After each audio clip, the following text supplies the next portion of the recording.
코로나 신규 확진자가 5주 연속 증가세를 보이고 있습니다. 8월 중순에는 이 확진자가 하루 평균 6만 명에 이를 것이라는 방역 당국의 전망도 있는데요. 확진자가 빠르게 늘면서 현재 2급인 코로나19 감염병 등급을 4등급으로 하향 조정하는 시점을 놓고 현재 방역 당국의 고민이 깊어지고 있습니다. 네, 질병청은 유행 동향과 고위험군 보호 필요성 등을 두루 고려해서 다음 주에 향후 계획을 발표할 예정인데요. 오늘 이 코로나19 관련된 내용들 김선빈 고려대 안암병원 감염내과 교수 모시고 말씀 들어보겠습니다. 교수님 어서 오십시오. 안녕하십니까? 예, 계속 말씀드리고 있지만 확진자가 계속 늘어나고 있는 추세인 것은 분명해 보입니다. 지금 어떤 상황인지 먼저 말씀해 주실까요? 현재 코로나 유행 상황은 매우 안 좋은 상황이라고 볼 수가 있겠는데요. 코로나 신규 확진자가 이제 6월 말에서 7월 초에는 하루에 1, 2만 명 정도 수준이었다면 지금 5주 연속 계속 증가하고 있는 수치에 있고 현재 지금 5만 명까지 육박하고 있는 상황입니다.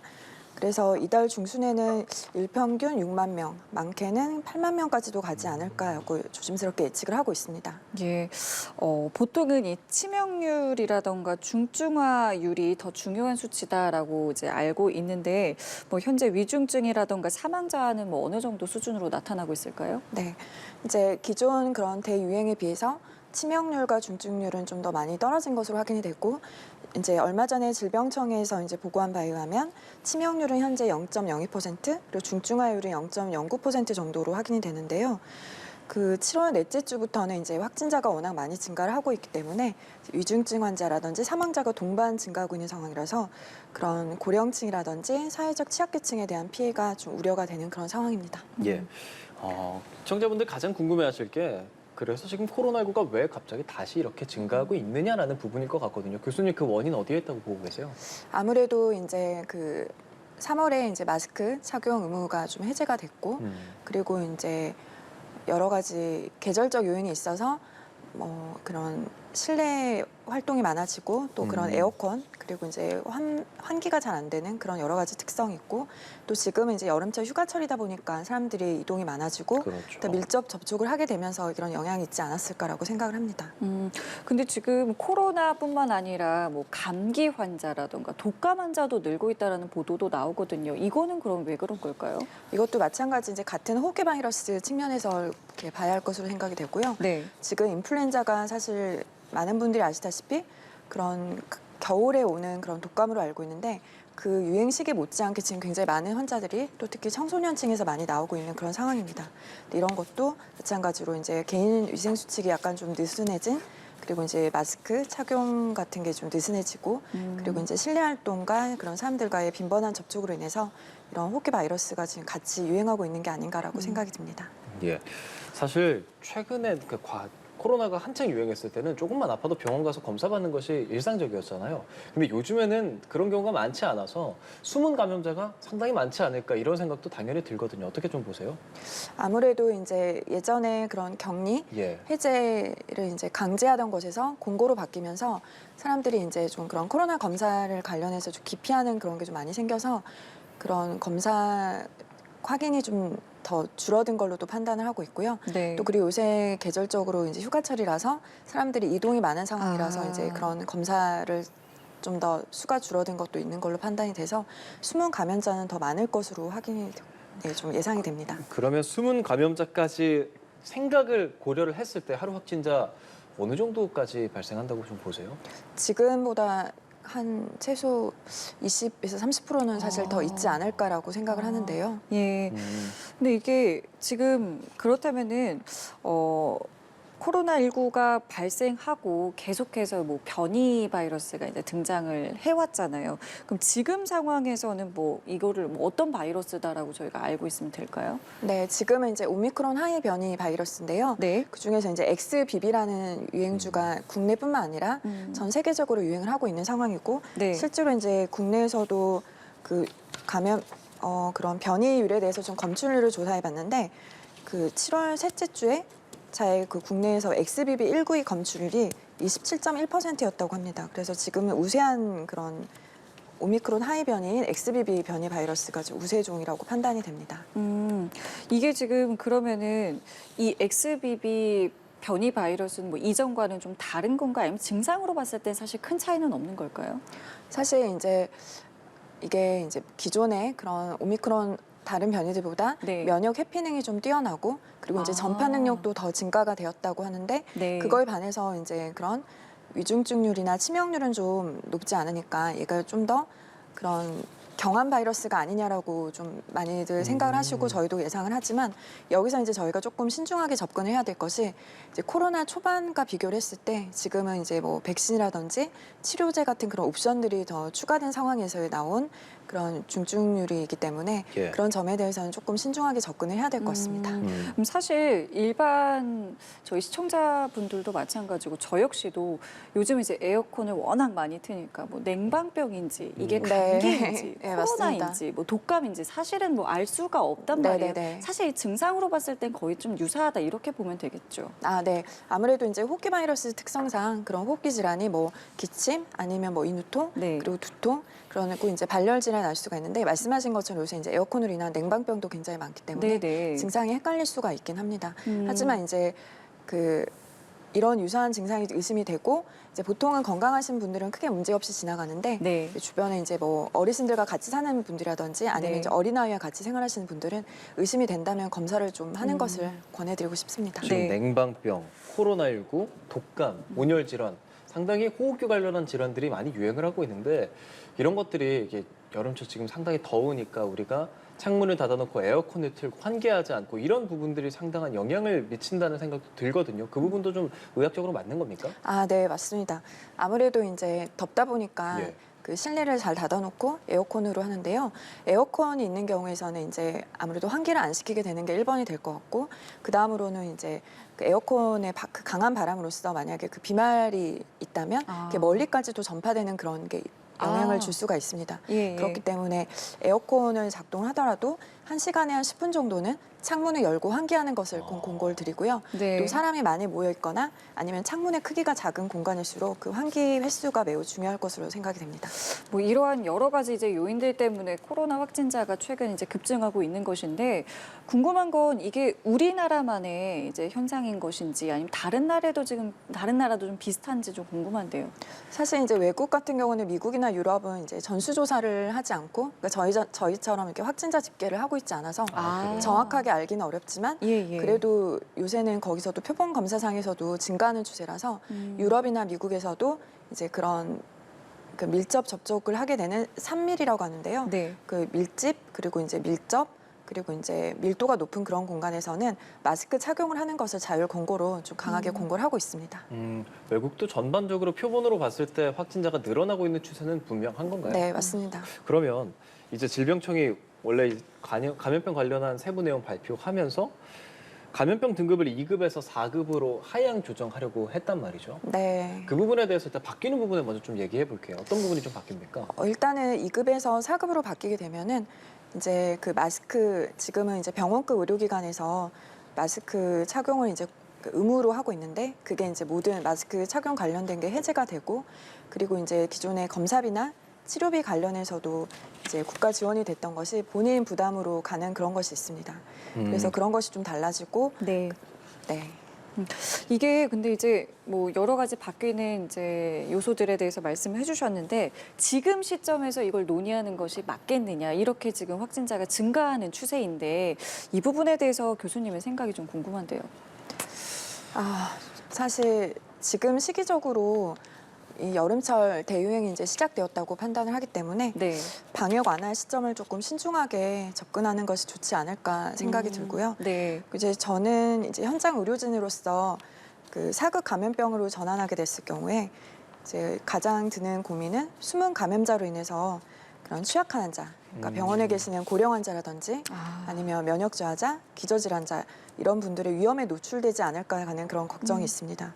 그리고 이제 코로나로 지난 3년을 저희가 보내면서 그런 많은 의료 경험이 쌓였고 그리고 이제 의료 현장의 그런 역량도 많이 응급 위기에 대처하는 능력이 생겼지만 역시 확진자가 폭증하게 되면 위중증 환자도 같이 증가하게 되기 때문에 이럴 때는 또 의료 대응이라든지 이런 게 마냥 안심할 수는 없는 상황이라서 그리고 이제 다행히게도 정부 방역본부에서는 예. 여러 상황을 종합해서 신중하게 결정을 하신다고 하니까 네. 그 시점에 대해서 조금 기대를 해보고 있습니다. 지금 바뀐 내용들 조금 전에 저희가 표로 쭉 봤지만 그중에서 생활 지원비라든지 검사비 중단이라는 게 있었어요. 사실 이렇게 시민들 입장에서는 검사를 받는 게 내가 아플 때 바로 검사 받고 거기에 대한 어느 정도의 비용이 지원이 되기 때문에 검사를 그렇죠. 받는 걸 수 있는데 그런 것들도 지원 안 해준다라고 한다면 사실 쉬기도 어렵고 돈도 든다고 생각해서 뭔가 숨은 감염자가 더 생기지 않을까 뭐 이런 우려들도 좀 있습니다. 전반적인 관리적인 측면에서 우려가 나오는 건 교수님께서는 좀 어떻게 해나가야 된다고 보세요? 그래서 사실은 이제 그 입원하기 전에 예. 들었던 그런 뭐 비용이라든지 아니면 환자가 이제 증상이 있을 때 근데 아마 그 고위험군에서 PCR 검사 지원은 계속 가는 걸로 알고 있고 대신 이제 일반 병의원에 가서 했던 신속 항원 검사에 대해서는 이제 지원이 안 될 것으로 좀 생각이 되는데요. 그 시기도 지금은 너무 유행 시기이기 때문에 지금 그걸 바로 중단하기보다는 조금 지원을 해주고 상황이 안정되고 나면 이제 그것을 사실 이게 이제 국가 재원으로 계속 지원이 되는 거기 때문에 네. 그런 정부 입장에서도 이걸 계속 이렇게 지원을 해줄 수는 없을 것 같아요. 그래서 여러 가지 경제적인 측면도 당연히 함께 고려하기 때문에 하지만 지금은 조금 더 순차적으로 생각해봐야 되는 게 아닌가라고 생각이 듭니다. 마스크 착용 같은 경우도 뭐 고위험 시설이나 병원에서는 뭐 현재까지는 착용 의무가 있는 상황인 거잖아요. 네네. 만약에 이 부분도 해제가 된다면 좀 우려되는 이제 상황들이 좀 생길 수도 있을 것 같은데 이 부분에 대해서는 좀 어떻게 생각하세요? 사실 이제 의료기관에서 이제 마스크 착용을 이제 의무로 해제하는 거에 대해서 굉장히 조심스럽습니다. 그 이유로는 이제 아무래도 그 마스크 자체가 많은 분들이 이제 마스크에 대해서 또 걱정을 많이 하시는데 괜히 의미도 없는데 그런 유해 물질을 계속 착용하는 게 아니냐라는 그런 걱정도 제가 들었는데요. 근데 이제 많은 과학자들이 이견이 없는 것이 마스크는 가장 간단하면서 간편한 전파 억제 수단이라는 거에 대해서는 어느 학계에서도 이견이 없습니다. 예. 그리고 이제 만약에 본인이 이제 증상이 있고 확진자일 경우엔 마스크를 써주면 그걸 전파하는 거를 더 막아서 타인을 보호할 수가 있기 때문에 그래서 이제 본인을 이제 보호하는 측면도 있지만 만약에 그런 다른 나보다 더 그런 약한 사람들을 보호한다는 측면에서 타인을 배려하는 마음으로 마스크 착용에 대해서 좀 고려를 해주셨으면 좋겠고 특히 이제 그 뭐 이렇게 환기가 되어 있는 오픈 공간에서까지는 굳이 마스크 현재대로 안 쓰셔도 되지만 네. 정말 뭐 요새 실내 시설 많이 뭐 영화관 네. 아니면 이제 뭐 백화점 좀 사람 많이 몰리고 네. 이렇게 닫힌 공간 대중교통도 좀 이야기가 네네네, 나오더라고요. 대중교통. 그런 경우에서도 좀 마스크를 쓰시는 게 좋고 의료기관을 방문할 때에는 그리고 이제 의료기관 있는 분들한테는 아직까지는 좀 착용하는 것을 공고를 하고 싶습니다. 예, 뭐 질병관리청장 역시도 어제 다수 공간에서는 마스크 착용할 것을 권고하라라고 네네. 어느 정도 공식적인 입장을 냈더라고요.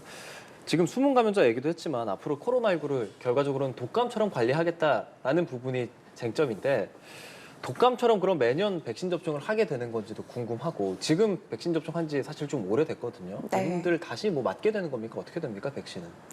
이제 그 연간 한 2번 정도는 코로나 대유행이 있지 않을까라고 생각을 하고요. 그래서 이제 연간 2회 백신 접종을 좀 그러니까 모든 건강한 국민이 맞을 필요는 없지만 그런 취약계층들 아까 말씀드린 것처럼 어르신들 네. 그리고 이제 면역자라든지 기저질환자에서는 연간 2회 접종하는 걸 공고를 드리고요.